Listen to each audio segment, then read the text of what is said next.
Assalamualaikum warahmatullahi wabarakatuh. Perkenalkan, saya Rifano Chandra Adia dengan NIM 169 dari kelas Pendidikan Biologi F 2023. Di sini saya akan menjelaskan materi evolusi tentang spesies dan spesiasi. Apa itu spesies? Menurut Ernst Mayr, spesies adalah populasi yang mampu kawin dan menghasilkan keturunan fertil, tetapi tidak dapat menghasilkan keturunan fertil dengan spesies lain. Selanjutnya, ada sawa reproduksi. Apa itu sawa reproduksi? Sawa reproduksi adalah mekanisme yang mencegah terjadinya perkawinan antar spesies dengan spesies lain. Sawa reproduksi dibagi menjadi dua kelompok, yaitu isolasi prazigotik dan isolasi pascazigotik. Isolasi prazigotik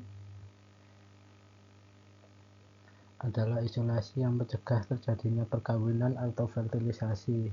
Jadi, isolasi prazigotik adalah isolasi yang mencegah kedua spesies tersebut berhubungan atau kawin. Isolasi prazigotik mempunyai banyak jenis, yaitu isolasi habitat,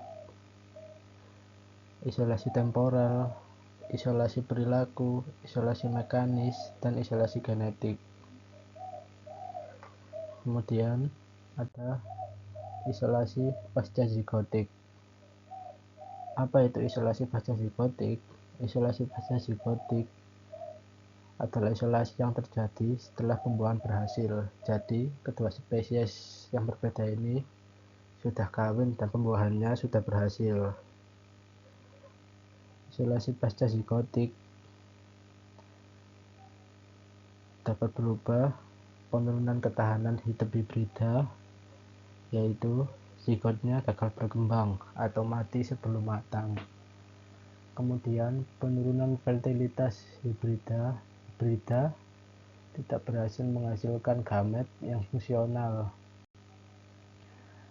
Dan terakhir, perusakan hibrida. Keturunan hibrida memiliki ketahanan hidup atau fertilitas yang tidak maksimal atau rendah.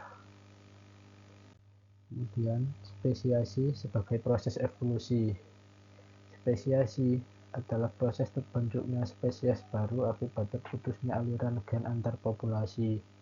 Ketika populasi terpisah dan tidak lagi saling kawin, masing-masing populasi akan mengalami perubahan genetik sendiri-sendiri melalui seleksi alam dan mutasi.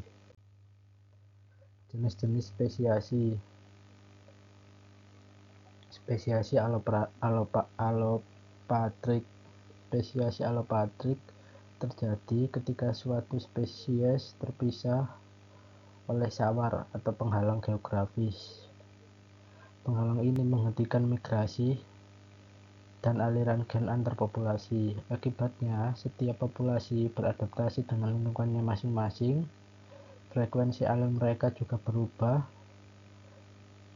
dan dalam jangka panjang, populasi menjadi tidak kompatibel atau menghasilkan spesies baru yang berkerabat.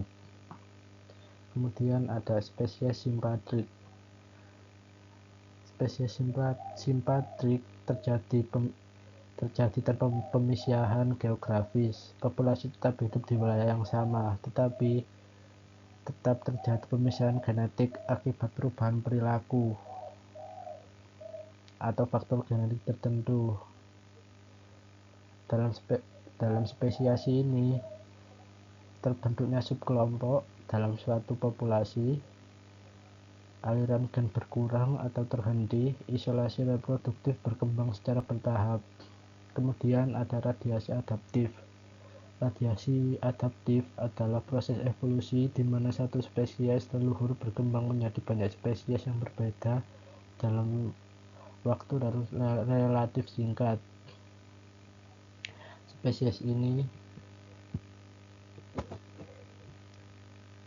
Spesiasi ini dipicu oleh perbedaan kondisi fisik wilayah, variasi ketinggian, perbedaan curah hujan, dan sumber daya. Kemudian ada perbedaan genetik dan zona hibrida. Ketika dua populasi yang masih berkerabat beradaptasi pada lingkungan yang berbeda, dan mereka akan mengakupulasi perbedaan genetik, dan jika kedua populasi tersebut kembali bertemu, dapat terbentuk zona hibrida, yaitu wilayah di mana terjadi perkawinan silang antar populasi yang masih berkerabat dekat. Kemudian ada mikroevolusi, perubahan kecil frekuensi alert dalam waktu singkat, bisa disebabkan karena seleksi alam, aliran gen, drift genetik, atau pergeseran genetik. Kemudian ada makroevolusi, perubahan evolusi skala besar, jangka waktu sangat panjang.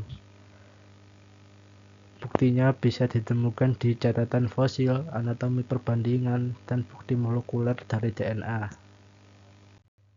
Terima kasih.